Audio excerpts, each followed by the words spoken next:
professor. Tá passando tudo certinho, só para confirmar? Sim. Beleza. Então, olá, né? Bom dia. Primeiramente, eu gostaria de agradecer a presença do meu orientador, o professor Thiago, e também os membros da banca que estão aqui presentes, o professor Sakelli, o professor Hélio e também o professor Leônidas, e também a presença de todos que estão aqui hoje para ver a apresentação do meu trabalho. O título do meu projeto de dissertação de mestrado é Prospecção da soldagem em plasma de arco transferido com alimentação de pó em aplicações de revestimento de molde de injeção. A injeção de alumínio em alta pressão é uma tecnologia cada vez mais utilizada, né, para a fabricação de componentes automotivos, porém esses moldes de injeção eles acabam sendo expostos a condições operacionais severas, que são provenientes da pressão de injeção e também de variações de temperatura que acabam ocorrendo em cada ciclo de injeção, o que faz com que esses moldes eles sofram com desgaste e também fadiga térmica, e eles acabam, então, sendo o que acaba afetando a qualidade superficial dessas peças que são fabricadas e também a produtividade do processo como um todo, como, por exemplo, pelos altos custos com a parada de máquinas e o eventual descarte de peças defeituosas, né? Nesse contexto, no Brasil foi, então, instituído o programa Rota 2030 para ampliar a inserção global da indústria automotiva brasileira pelo incentivo à redução de custos e inovação tecnológica no setor produtivo automotivo. No programa, a gente tem, então, um projeto intitulado Melhoria no Projeto de Ferramentas de Injeção de Alumínio, que é coordenado pela UFSC em parceria com outros institutos de ciência e tecnologia, com foco em melhorar as propriedades de resistência ao desgaste e também fadiga térmica desses moldes. Nesse contexto, vislumbra-se, então, a aplicação da soldagem de revestimento, buscando a obtenção de moldes com uma maior vida útil, sendo que o processo PTAP ele possui, então, uma posição de destaque por realizar depósitos com bom acabamento superficial e também um baixo valor de diluição. Contudo, a gente não encontrou na literatura a aplicação desse processo para revestimento superficial de molde de injeção de alumínio, o que mostra, então, uma lacuna a ser estudada. Bom, eu vou apresentar para vocês agora a fundamentação teórica, primeiro sobre os moldes de injeção e depois sobre o processo de soldagem PTAP. Os moldes de injeção de alumínio, eles acabam sofrendo o fenômeno da fadiga térmica pelo choque térmico que ocorre entre o aço da matriz e também o alumínio líquido que é injetado, o que acaba, então, afetando a sua vida útil. E esse choque térmico, ele promove, então, a dilatação da superfície desse molde, seguida de uma contração em cada ciclo de injeção, o que acaba gerando também a sua erosão superficial. Esse fenômeno de fadiga térmica ele é responsável por 80% das falhas desses moldes, isso porque esse choque térmico ele resulta na nucleação e também a propagação de microtrincas térmicas nesses moldes, o que pode acabar evoluindo para trincas catastróficas. Uma alternativa para a melhoria de vida desses moldes seria, então, a escolha correta do material para a fabricação desses moldes, e são indicados, então, usar as ferramentas para trabalho a quente, sendo que os mais usados são o aço H13 e o H11, por serem materiais que apresentam, então, uma boa resistência à fadiga térmica e também tenacidade em temperaturas mais elevadas. Porém, a gente tem também, necessário ter uma atenção aos tratamentos térmicos de superfície que são aplicados nesses moldes, em que os tratamentos térmicos eles têm a função de promover um alívio das tensões para a gente obter, então, um valor adequado de dureza, de resistência ao desgaste e também controlar essas trincas térmicas. E já os tratamentos superficiais, eles agem como a barreira de fusão desse alumínio líquido que é injetado, impedindo que ocorra a interação desse alumínio líquido com o substrato ferroso do molde, agindo como uma modificação da superfície desse molde, né? Outra solução para solucionar esse problema nos moldes seria, então, seu revestimento superficial. Sendo que durante a soldagem de revestimento é fundamental, então, o controle sobre o processo e seus parâmetros de soldagem para a gente obter, então, um cordão de solda com perfil geométrico de maior largura, menor penetração e baixa diluição, para que a gente possa, então, recobrir uma maior área da peça com um menor número de passos. Aqui a gente tem, então, alguns parâmetros do processo PTAP que vão afetar a morfologia desse depósito. E aqui a gente tem esse gráfico que dá informações da diluição em função da corrente do arco principal em diferentes vazões do pó e de gás de plasma. E se a gente for analisar para uma faixa de corrente de 200 amperes e com uma taxa de alimentação de 6 e 8 kg por hora, a gente percebe que a maior taxa de alimentação do pó ela resulta, então, numa menor diluição Isso porque a poça vai agir como um isolante térmico entre o arco voltaico e o substrato, e quanto maior a quantidade de pó que está sendo alimentado, mais calor vai ser retirado desse processo para fundir esse material na forma de pó que está sendo adicionado. Já se a gente for reparar aqui para uma taxa de alimentação de pó de 10 kg por hora, a gente percebe que quanto maior a corrente de soldagem, maior vai ser o seu valor de diluição e penetração do cordão. Outro parâmetro também que influencia seria a velocidade de soldagem, que quanto maior essa velocidade de soldagem, menor vai ser a penetração e, consequentemente, a diluição do processo. Temos também a vazão do gás de plasma, que quanto maior a vazão desse gás de plasma, mais calor ele vai ser transferido para a peça, concentrando, então, uma maior energia para a fusão desse substrato, e o que vai acabar aumentando seu valor de penetração.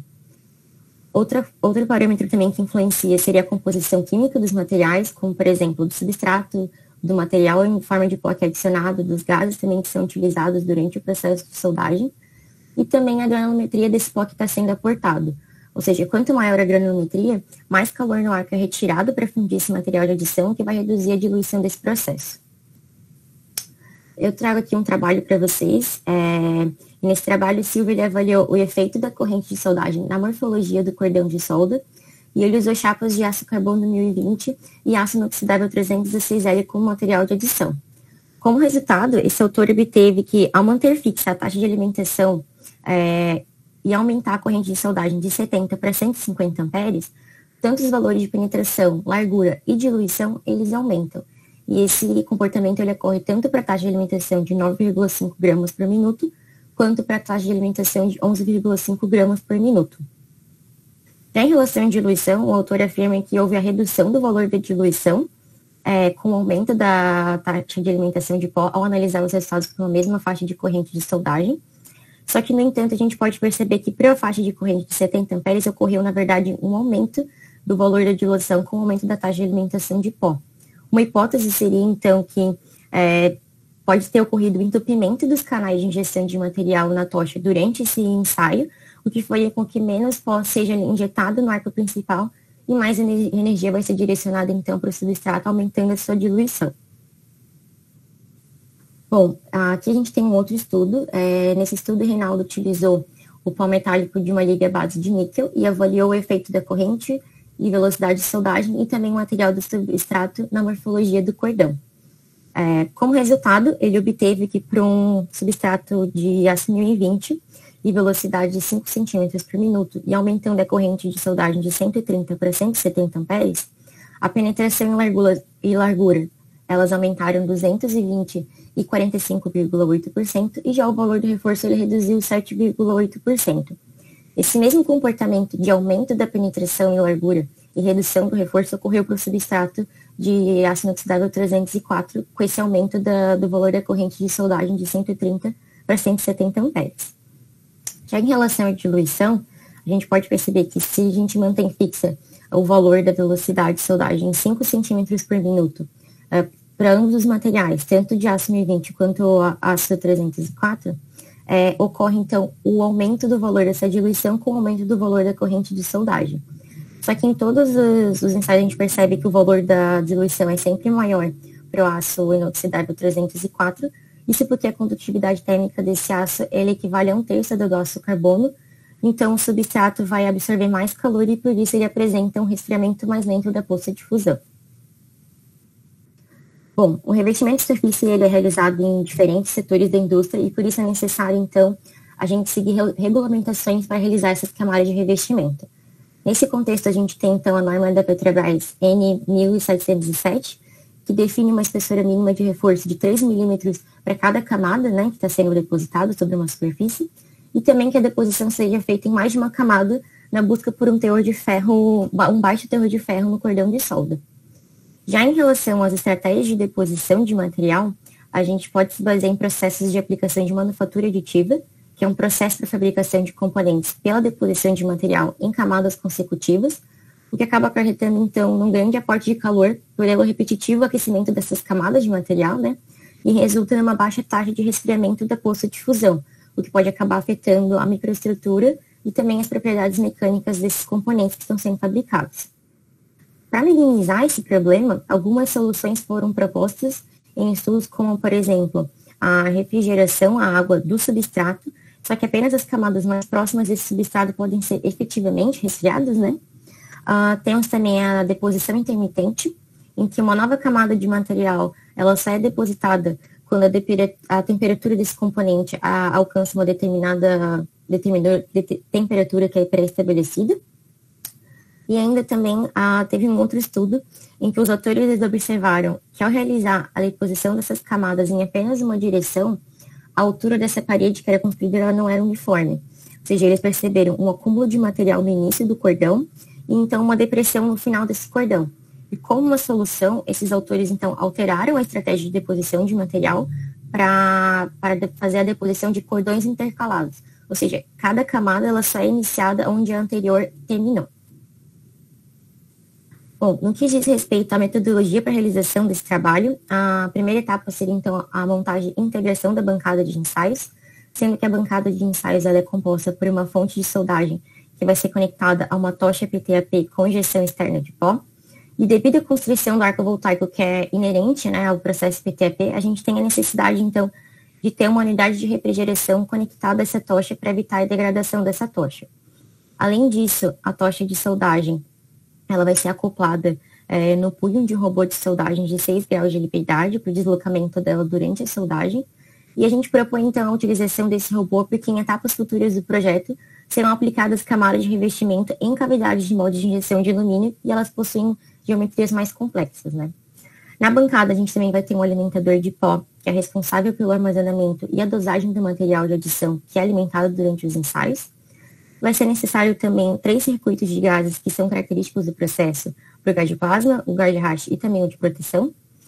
E ainda durante os ensaios a gente vai utilizar um sistema de aquisição de dados, o SAP V4, que vai ser conectado à fonte de soldagem para a gente registrar os dados de tensão e corrente de soldagem para posterior análise. Bom, na etapa 2, já nessa etapa serão realizados, né, os ensaios de soldagem em chapas planas com cordões de solda lineares, e a gente pretende variar alguns parâmetros de processo, como a corrente de soldagem, a velocidade de soldagem, a taxa de alimentação do pó, a distância bicopeça, a vazão do gás de plasma, por eles serem, então, parâmetros que vão ter influência no depósito, né, no acabamento final desse depósito, como na largura, no reforço, na molhabilidade e diluição deles. A gente pretende utilizar como substrato o aço 1020, por ele ser um material de fácil acesso e de menor custo. E já em relação ao material de adição, nessa etapa do trabalho, serão utilizados 3 materiais de adição na forma de pó. Primeiro, né, para a gente conseguir compreender o funcionamento do processo PTAP e como esses parâmetros de processo influenciam no depósito, a gente vai utilizar o aço inoxidável 316L na forma de pó, por ser um material de fácil aquisição e de relativo baixo custo, além dele ser uma possível solução para uma futura camada de amanteigamento nesses depósitos. No segundo momento, a gente vai utilizar, então, durante os ensaios, uma outra liga metálica, que ela vai ser considerada a liga de referência no trabalho, para a gente fazer, então, futuras comparações e análise dos resultados, e ela vai ser, então, uma liga comercial. Por último, a gente vai usar, então, uma liga metálica que vai ser desenvolvida pelos pesquisadores parceiros do projeto no IFSC, que deve atender às características de qualidade do revestimento após ser depositada por soldagem e aplicada nas cavidades dos moldes. Na terceira etapa do trabalho, então, os ensaios ainda vão ser realizados em chapas planas e com depósitos lineares para avaliar a quantidade de camadas, né, que vão ser necessárias para conferir a esses depósitos as características conforme os requisitos que são definidos pelos pesquisadores parceiros do projeto na UDESC. E nesses depósitos, então, a gente vai analisar eles do ponto de vista metalúrgico, como, por exemplo, a sua microestrutura através de microscopia óptica e também as suas propriedades mecânicas, como a microdureza desses revestimentos. E com base no conhecimento que a gente adquiriu nas fases iniciais do projeto com a deposição das ligas no aço 1020, nessa etapa a gente pretende então realizar a deposição dessas 3 ligas na forma de pó sobre um substrato de aço H13, por ele ser um dos materiais que é mais utilizado comercialmente para a fabricação desses moldes de injeção. Já na última etapa, nessa etapa os ensaios eles também vão ser em chapas planas para a gente avaliar diferentes estratégias de deposição de material, como, por exemplo, a de cordões lineares depositados lateralmente, a de cordão em espiral ou de cordões intercalados. Sempre a gente vai estar considerando os resultados das etapas anteriores e avaliando os efeitos que um cordão de solda depositado anteriormente ele vai exercer na morfologia do cordão do material que é depositado ao seu redor. E para a partir desses resultados, então, a gente conseguir definir procedimentos de soldagem que deverão ser aplicados em etapas futuras do projeto para a aplicação desses procedimentos em cavidades de moldes de injeção de alumínio com o objetivo de revestir essas superfícies e maximizar a sua vida útil. Quanto aos recursos, tanto os equipamentos quanto os materiais de consumo necessários, eles são assegurados pelo LTS com devido apoio financeiro do projeto de pesquisa. E a gente ainda também vai ter o apoio prestado pelo DESC para realizar a análise metalúrgica desses depósitos e também do IFSC pelo desenvolvimento da liga na forma de POC que vai ser utilizada no trabalho.